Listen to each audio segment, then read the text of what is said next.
네, 감사합니다. 이제 질문을 받을 시간입니다. 이 자리에는 지금 약 120여 명의 내외신 기자분들이 함께하고 계십니다. 근데 이번 기자회견은 사전에 어떤 주제를 정하거나 질문자를 먼저 정하거나 그러지 않았습니다. 그래서 자유롭게 주제를 택해서 질문을 하시면 되겠습니다. 근데 일단 질문을 하실 분들은 손을 들어주시고요. 지목이 되면 일어서셔서 소속 언론사와 성함을 먼저 밝혀주시면 좋겠습니다. 그리고 한 가지 당부드릴 것은 원활한 진행을 위해서 질문은 조금 간략하게 해주시기를 당부드립니다. 자, 그럼 질문을 원하시는 분들은 손을 들어주시죠. 전부 드셨네요. 예, 최고원 기자님, 예, 질문해 주세요. 네, SBS 최고은입니다. 조금 큰 소리로 부탁드릴게요. 네, 수립 기자단의 일원으로서 여러 가지 어려운 상황 속에서도 취임 100일 기자회견을 갖게 된 걸 의미 있게 생각한다는 말씀 먼저 드립니다. 질문 드리겠습니다. 국정운영 지지율이 계속해서 낮은 수준에 머물고 있습니다. 언론들의 분석이 많이 있었습니다만 대통령님께 표를 준 사람들의 절반 가까이가 석 달 만에 떠나간 이유를 대통령님 스스로는 어떻게 분석하고 계신지 원인 3가지만 꼽아주셨으면 합니다. 뭐 3가지로 말씀드리기는 제가 어려울 것 같고요. 이 지지율 그 자체보다도 그런 여론 그 조사에서 나타난 그 민심을 겸허하게 받드는 것이 중요하다고 생각하고 여러 가지 그 지적된 문제들에 대해서 국민의 관점에서 세밀하게 꼼꼼하게 한번 따져보겠습니다. 그리고 제가 취임 후에 한 100여일을 일단 당면한 현안들의 그 매진을 하면서 되돌아볼 시간은 없었습니다마는 이번 휴가를 계기로 해서 지금부터 다시 다 되짚어 보면서 어떤 조직과 정책과 이런 과제들이 작동되고 구현되는 과정에 어떠한 문제가 있는지, 소통에 어떤 문제가 있었는지를 면밀하게 짚어 나갈 생각입니다. 예, 다음 질문 받겠습니다. 뒤에 카메라 뒤에 문동성 기자님. 예.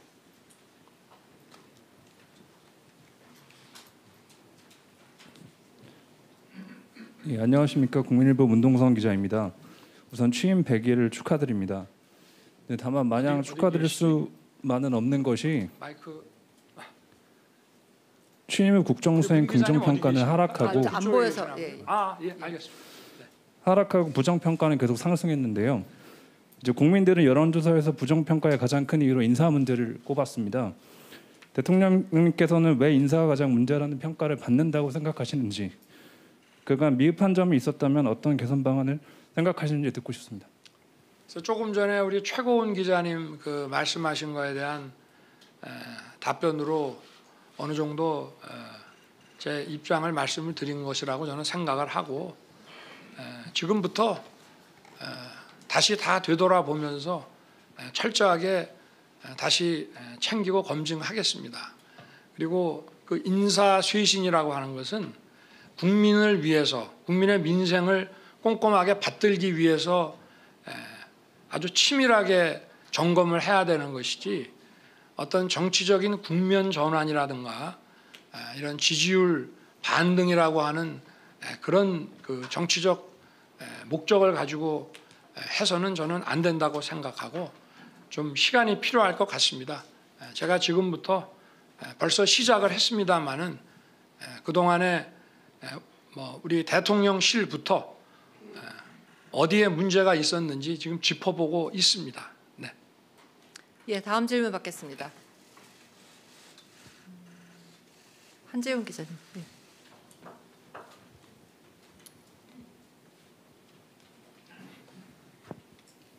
연합뉴스 한지훈 기자입니다. 네.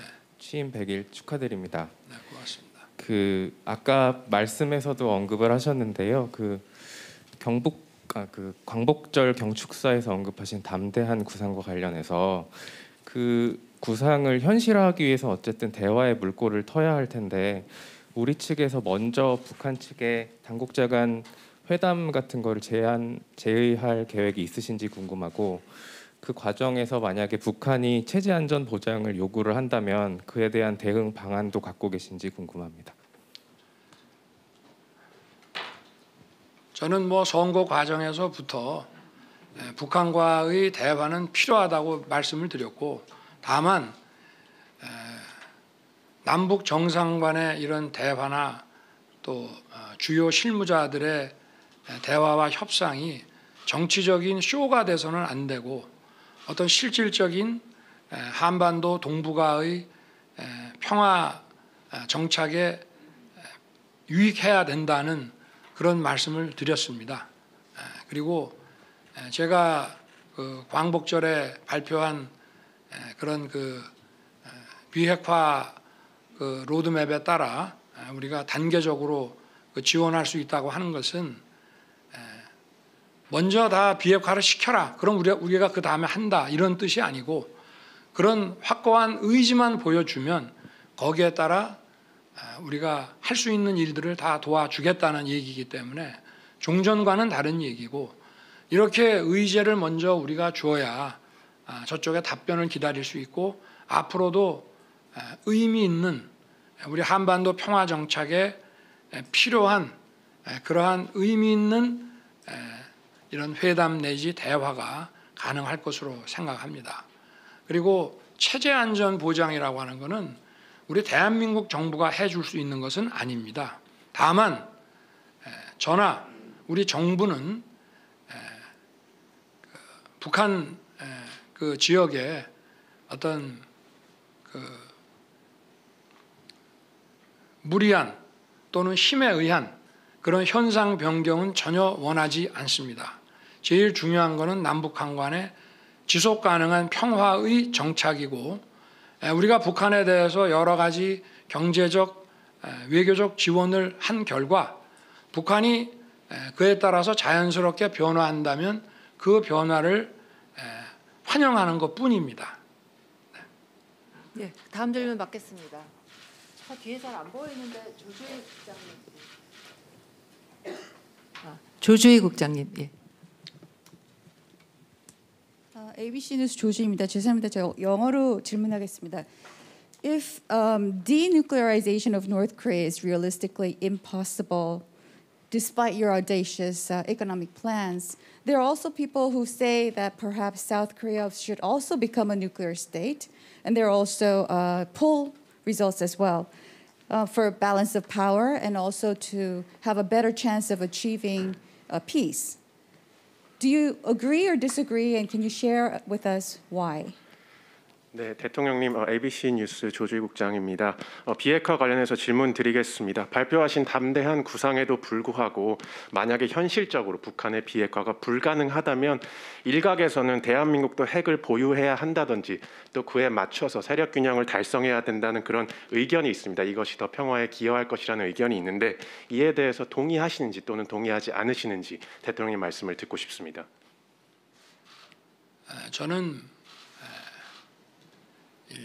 NPT 체제가 항구적인 세계 평화에 매우 중요하고 필수적인 전제라고 생각하고 있습니다.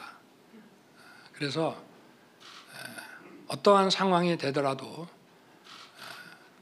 확장 억제를 더욱 실효화하고 강화해 나가는 것을 우선적인 과제로 생각할 계획이고 확장 억제에는 또 다양한 그 모델들이 나올 수 있기 때문에 북핵의 그 위협이 고도화되고 기존에 있는 정도의 확장 억제로 되지 않는다고 한다면은 이 확장 억제가 아마 그 형태가 조금 변화될 수는 있겠습니다만은 NPT 체제에 대해서는 끝까지 포기하지 않고 지켜낼 생각입니다. 네. 다음 질문 받겠습니다. 노은재 기자님. 예.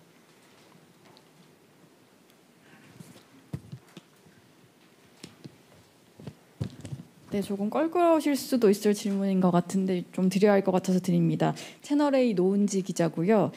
이준석 전 대표가 최근에 윤석열 대통령도 직접 겨냥을 해서 여러 가지 지적들을 하고 있는데 이렇게 여당 내에서 집안 싸움이 계속 이어진다면 국정 운영에도 상당히 부담이 될 걸로 보입니다. 대통령 어떻게 보시는지 궁금합니다. 대통령으로서 민생 안정과 국민의 안전에 매진을 하다 보니 다른 정치인들께서 어떠한 정치적 그 발언을 하셨는지 제가 제대로 챙길 기회도 없고 또 저는 작년 선거운동 과정에서부터 지금까지 다른 정치인들의 정치적 발언에 대해서 어떠한 논평이나 제 입장을 표시해 본 적이 없다는 점을 좀 생각해 주시기를 바라겠습니다. 네. 예, 다음 질문 받겠습니다. 좀 다른 쪽으로 가보겠습니다. 저 뒤에 박석호 기자님, 예, 질문 주시죠. 예.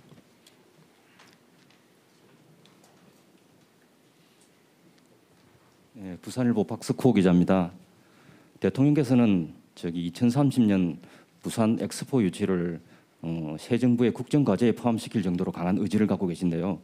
지금 상황을 보면 프랑스 같은 나라가 우리 경쟁국가인 사우디를 지지한다고 선언했고 또 사우디는 막강한 오일머니를 바탕으로 개발도상국가들의 표를 끌어모으고 있습니다. 이런 상황을 객관적으로 보면 결코 우리나라에 유리하다고 볼 수 없는데 앞으로 대통령께서 엑스포 유치전을 어떻게 끌어가실 것인지 또 투표권을 가진 회원국들을 설득할 보관은 있으신지 답변 부탁드립니다.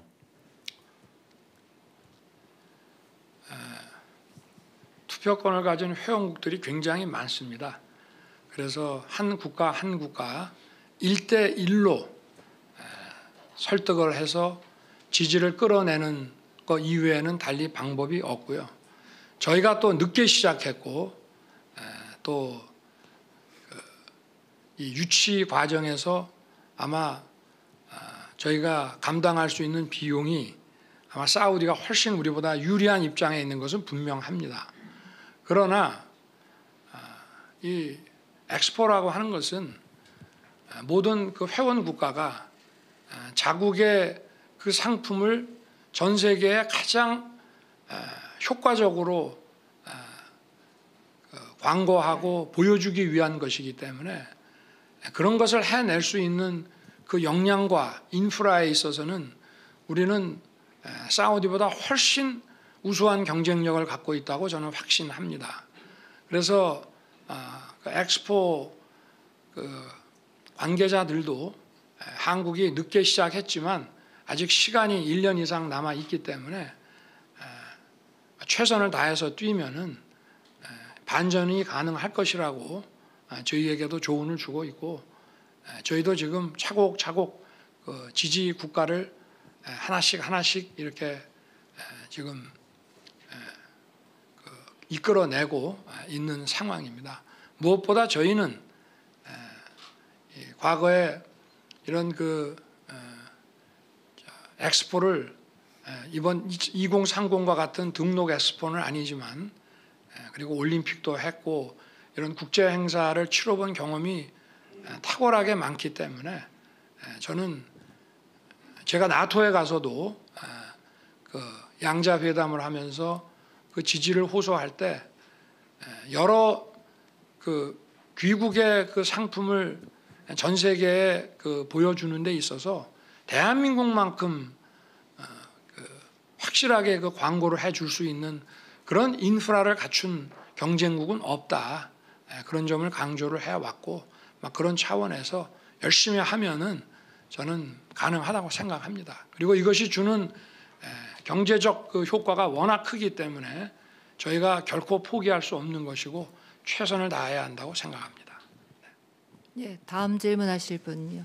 이번에 이쪽으로 가서 나카가와 기자님. 예. 일본 요미우리신문 나카가와입니다. 대통령 취임 100일을 축하드립니다. 그럼 바로 질문 드리겠습니다.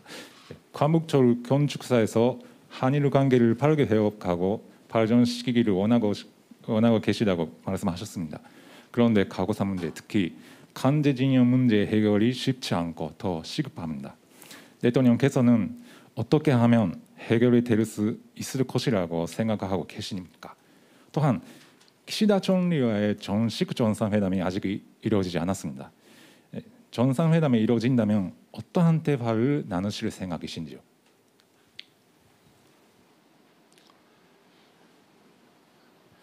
지금 과거사 중에서도 강제 그 징용 문제 그 해결 방안에 대해서 질문을 하신 것으로 이해가 됩니다. 강제 징용은 이미 우리나라에서는 대법원에서 확정 판결이 나왔고 그 판결 채권자들이 그 법에 따른 보상을 받게 돼 있습니다. 다만 그 판결을 집행해 나가는 과정에서 일본이 우려하는 그런 어떤 주권 문제에 충돌 없이 채권자들이 보상을 받을 수 있는 그런 방안을 지금 깊이 강구하고 있는 중입니다. 저는 긍정적으로 보고 있고, 그리고 과거사 문제라는 것도 양국이 미래지향적인 협력 관계를 강화할 때 그 양보와 이해를 통해서 과거사 문제가 더 원만하게 빠르게 해결될 수 있다는 그런 믿음을 가지고 있습니다. 미래가 없는 사람들끼리 앉아서 어떻게 과거에 대한 정산을 할 수 있겠습니까? 그래서 저는 한일 간의 관계는 특히 지금 이런 동북아 이런 세계 안보 상황에 비추어 보더라도, 그리고 이런 공급망과 경제안보 차원에서 보더라도 한미 간에는 이제 미래를 위해서 긴밀히 협력해야 되는 관계가 지금 됐기 때문에 양국이 과거사 문제에 대해서 합리적인 방안을 도출할 수 있을 것으로 정부와 국민들이 해낼 수 있다고 저는 생각합니다. 네, 다음 질문 받겠습니다. 박미영 기자님. 예. 네, 뉴시스 박미영입니다. 저는 좀 가벼운 질문을 하겠습니다. 대통령님께서는 역대 대통령께서 하지 않으신 도어 스태핑을 지금 하고 계신데요. 국민하고 소통하겠다는 취지로 알고 있습니다. 그런데 답변 논란이라든가 아니면 태도 때문에 조금 논란이 되기도 했었는데요. 좀 심경이 어떠셨는지 그런 지적을 받았을 때, 그리고 또 최근에 조금 변화를 주고 계신데 이걸 앞으로 계속 하실 생각인지 궁금합니다. 계속 일단 결론부터 말씀드리면 계속 하겠습니다. 여러분들께서 하지 말라 그러면 할 수 없겠지만, 저는 이 자유민주주의라고 하는 것은 예를 들어서 대통령 중심제 국가다 하면은 그 대통령직 수행 과정이 국민들에게 투명하게 드러나고, 또 국민들로부터 날선 비판, 다양한 지적을 받아야 된다고 저는 생각합니다. 그래서 제가 용산으로 왔고, 그리고 과거와는 달리 춘추관으로 별도의 건물에 있었지만 저와 우리 참모들이 함께 근무하는 이곳 1층에 여러분들의 기자실이 들어올 수 있도록 조치를 한 것입니다. 제가 휴가 중에 저를 좀 걱정하시는 분들이 그 도어 스태핑 때문에 지지가 떨어진다고 당장 그만두라는 분들이 많이 계셨습니다만은, 그거는 제가 용산으로 그 대통령실을 옮긴 가장 중요한 이유이고, 그리고 새로운 그 소통하는 국민들께 제 만들어진 모습이 아니라 제 있는 그대로의 모습을 보여드리고 비판을 받는 그런 새로운 대통령 문화를 만들어내는 과정이기 때문에 미흡한 게 있어도 계속되는 과정에서 국민들께서 이해하시고 또 미흡한 점들이 개선돼 나갈 것이라고 생각합니다. 여러분들께서도 많이 도와주시기를 부탁드립니다. 네, 질문 하나 더 받을까요? 잠깐만, 저 뒤쪽으로. 박정진 기자님 부탁드릴게요.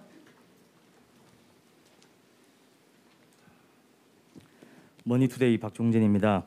대통령께서는 그동안 인기가 없는 정책이라도 필요하면 추진하겠다 이런 입장을 밝혀오셨습니다. 아마도 노동개혁이 그런 정책이 아닐까 합니다. 임기 중에 어떤 방향성과 시간표를 가지고 추진하실지, 그리고 그 과정에서 상당한 사회적 갈등이 불가피해 보이는데 이를 어떻게 풀어 나가실지 질문드리겠습니다. 독일에서 노동개혁하다가 그 3인당이 정권을 17년을 놓쳤다고 하죠. 그러나 그 독일 경제와 역사에 매우 의미 있는 개혁을 완수를 했습니다. 이 교육개혁, 노동개혁, 연금개혁이라고 하는 이 3대 개혁은 중장기 국가개혁이고 플랜입니다. 그래서 이거는 정부가 어떤 방향을 가지고 일방적으로 밀어붙일 수 있는 것이 아니라 먼저 국민들의 그 여론을 경우에 따라서는 모집단별로 세세하게 파악을 해서 실증 자료도 많이 생산해내고 거기에 터잡아서 정부와 국회 그리고 많은 시민사회가 초당적으로 초정파적으로 해결할 문제라고 저는 생각합니다. 그러나 이제 제가 그 대통령 선거를 해 나가면서부터 국민들께 말씀드리고 제가 가지고 있는 기본적인 방향이나 생각은 산업 구조가 변했기 때문에 지금의 노동법 체계가 과거에 2차 산업혁명을 그런 인프라를 기반으로 하고 있는 법 체계라면은 이제 4차 산업혁명의 그런 새로운 산업 구조 하에서는 그 산업 구조에 적용될 노동법 체계도 바뀌어야 한다는 그런 점 하나가 있고요. 그리고 노동의 공급이라는 것도 결국은 기업과 산업의 그 수요에 따라서 유연하게 그 대응을 해주지 못한다면은 경쟁력이 떨어지고 결국 우리나라 전체의 국부와 또 따라서 우리 노동자들에게 돌아가는 그런 그 소위 그 소득이 저는 줄어들 것이라고 생각합니다. 그래서 노동이라는 것도 현실의 그 수요에 맞춰서 유연하게 좀 공급이 될 수 있어야 된다라는 그런 측면이 하나가 있고요. 또 하나는 우리 사회에서 늘 지적되어 온 것처럼 같은 노동을 하는데 같은 기업 내에서 정규직과 파견 근로자라든가 대기업 또 소기업이라든가 사이에서의 이런 어떤 노동시장의 양극화와 분절, 이것은 그 어떤 노동에 대한 보상의 공정성이라는 측면에서 우리가 개선해야 될 문제임이 틀림이 없습니다. 그리고 노동시장을 만약에 우리가 개혁을 한다고 하면 거기에 따라서 또 일시적으로 적응을 하지 못하고 불이익을 입는 분들을 위한 여러 가지 적극적 노동시장 정책이라든지 사회 안전망을 배려하는 것 역시도 노동개혁에 포함되어야 한다라고 보고 있습니다. 네, 대통령님 시간이 지금 좀 지났는데요. 그 약속된 40분은 지났는데 질문을 몇 개 더 받을까요? 예, 그러겠습니다. 저쪽을 한 번도 제가 저 뒤쪽 분들을 못해서 저 문성필 기자님 지금 저 카메라 사이로 가까스로 보이고 있습니다. 예. 안녕하십니까. 한국경제TV 문성필입니다. 그 최근 대우조선해양 그리고 하이트진로 사태에서 보듯이 일부 노조를 중심으로 투쟁 강도를 높여가고 있는데요. 항상 법과 원칙을 강조해 오셨는데 법과 원칙만 강조하다 보면 자칫 강대강 대결로 갈 수 있다는 우려도 있습니다. 법과 원칙 외에 혹시 다른 법관이 있으신지 말씀 부탁드립니다. 이 산업 현장에서의 노동운동이 그 법의 범위를 넘어서서 불법적으로 강경투쟁화되는 것은 어떤 하나의 보관으로서 단번에 해결할 수 있는 문제가 아닙니다. 어떤 일관된 원칙을 예측 가능하게 꾸준히 지켜가면서 그 문화가 정착돼 가면서 해결될 수 있는 그런 일이라고 저는 생각을 합니다. 그래서 정부가 이 법과 원칙이라고 하는 것을 노사를 불문하고 일관되게 유지한다는 그 원칙이 중요하고 또 그 시장에도 정부의 그 일관된 원칙을 그 시장에서 받아들일 수 있도록 계속 그 정부가 입장 표명을 하는 것이 저는 중요하다고 보고 있고요. 우리가 지금 가지고 있는 노동 그 법 체계는 근본적인 노사 갈등과 문제를 해결하기 위한 방안으로 국민들이 합의해서 만들어 놓은 체제입니다. 그렇기 때문에 법이 중요하지 않다. 법만 갖고는 해결되지 않는다라고 하는 것은 조금 그렇게 해서는 문제 해결이 어렵고 우리가 이미 합의된 방식을 만들어 놨기 때문에 그 방식을 철저히 지키기 위해서 노력하는 것이 저는 중요하다 이렇게 생각을 하고요. 그리고 법에 위반되는 일이 발생했다고 즉각적인 공권력 투입으로 그 상황을 진압하는 것보다도 일단 먼저 대화와 타협을 할 수 있는 시간을 좀 주고 그리고 그래도 이게 안 된다고 할 때는 그때는 더 이상 법에 따라서 일을 처리할 수밖에 없는 그런 문화가 저는 정착이 돼야 된다고 생각합니다. 네. 예, 자, 다음 질문 받겠습니다. 폴라 기자님.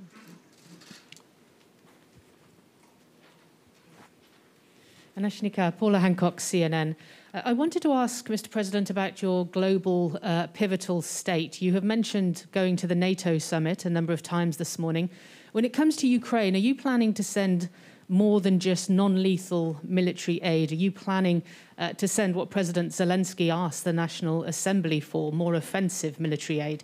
And also, with a growing foreign media presence here in Seoul, can we have your commitment that we will have more access to your government in keeping with the vision of the global pivotal state? Thank you. 네, 대통령님, CNN의 폴라 행콕스 기자입니다. 대통령님께서 말씀하신 글로벌 중추국가 비전 관련해서 질문 드리겠습니다. 최근 나토 정상회의에도 참석하셨고 또 우크라이나 관련해서는 이제 저희가 비인도적인 지원만 제공을 해오고 있는데 젤렌스키 대통령이 국회 연설에서 요청한 것과 같이 보다 공격용 무기 이런 것들을 지원할 생각이 있으신지 여쭙고 싶고 두 번째로 또 글로벌 중추국가 구상의 일환으로서 지금 서울의 외신들이 보다 많이 증가하고 있는데 외신의 대통령실과 정부에 대한 접근을 좀 늘려주셨으면 하는 그런 요청을 드립니다. 우크라이나는 그 국제법 위반 행위에 의해서 침략을 당한 국가로 정의가 되고 있습니다. 그것이 국제사회에 보편적으로 받아들여지는 판단입니다.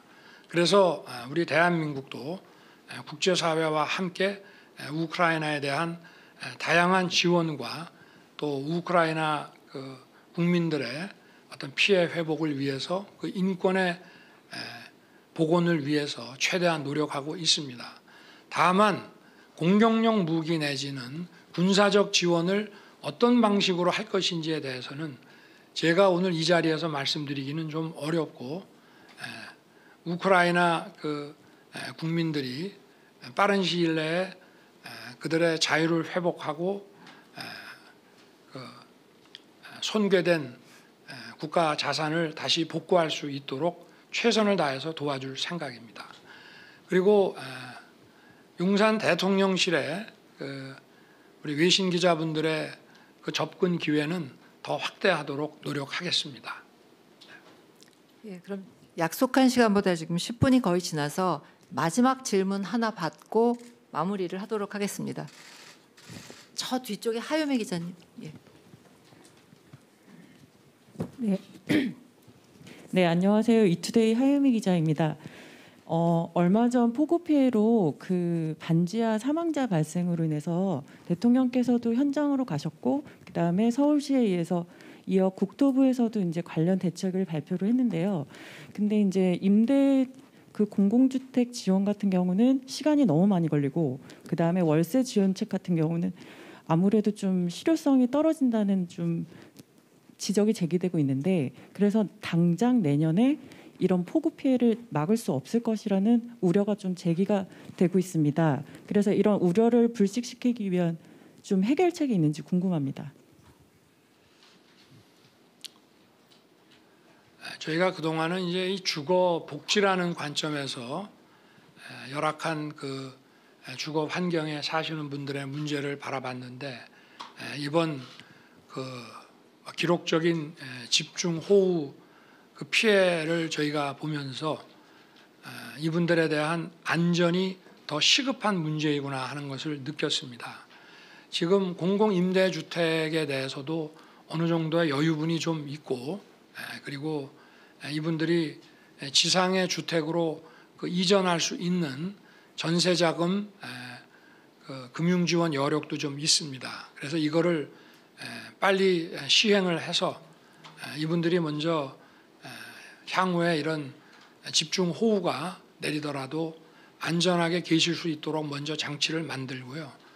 그리고 이번에도 보니까 거기 창틀이라든가 문이라든가 이런 것을 조금 더 과학적으로 설계를 하면 조금 더 안전을 지킬 수가 있고, 그리고 제가 지난번에 중대본에서 회의에서도 좀 제기를 했습니다마는 우리 AI 디지털 기술을 총동원해서 빨리 신속하게 우리나라의 모든 지류 하천 이 수계에 대한 모니터를 해서 경보 시스템과 연동을 시켜서 이런 집중호우 시에 위험에 빠진 주민들이 신속하게 안전 대피할 수 있도록 만드는 것이 일단 시급한 일이라고 저는 생각하고 있습니다. 그리고 이런 방수 저류 시설들을 만드는 게 그 다음이고요. 그와 아울러서 이분들에 대한 주거 대책을 체계적으로 실시를 해서 필요한 공공주택을 더 건설하고 이렇게 조치를 해 나가도록 그렇게 할 생각입니다. 네, 이것으로 마지막 질문과 답변까지 마쳤습니다. 시간 제한 때문에 질문이 굉장히 많으신데 저희가 다 받아들이지 못하는 점을 양해를 해주시기 부탁드립니다. 그럼 이것으로 윤석열 대통령 취임 100일 기자회견을 마치겠습니다. 지금까지 함께 잠깐만. 아까 불법 산업 현장에서의 불법 행위에 대해서 법과 원칙만 가지고는 어렵지 않느냐 하는 질문이 계셨는데 법과 원칙을 일관되게 적용한다는 그 정부의 입장이 중요하고요. 그리고 또 아울러서 해야 될 거는 그런 분규가 발생한 그 원인에 대한 정확한 분석과 거기에 대한 그 대안 마련 역시도 정부가 함께 해 나가야 된다고 생각합니다. 그래서 지난번에 그 파업지회, 그 하청지회 그 파업 같이 그런 경우에는 저희들이 이분들의 과연 임금이나 노동에 대한 보상이 과연 정당한 것인지에 대해서 그리고 이 노동시장 양극화 문제에 대해서 저희가 또 근본적으로 고민하고 거기에 대한 대안을 함께 만들어 나가는 것이 중요하다고 생각합니다. 그걸 덧붙여 말씀을 드리겠습니다. 네, 대통령께서 추가 답변해 주셨습니다. 아까 하신 질문에 더 좋은 답이 됐으면 좋겠습니다. 예, 그럼 이것으로 윤석열 대통령 취임 100일 기자회견을 마치겠습니다. 지금까지 함께해 주신 내외신 언론인 여러분, 그리고 시청해 주신 국민 여러분, 감사합니다. 고맙습니다.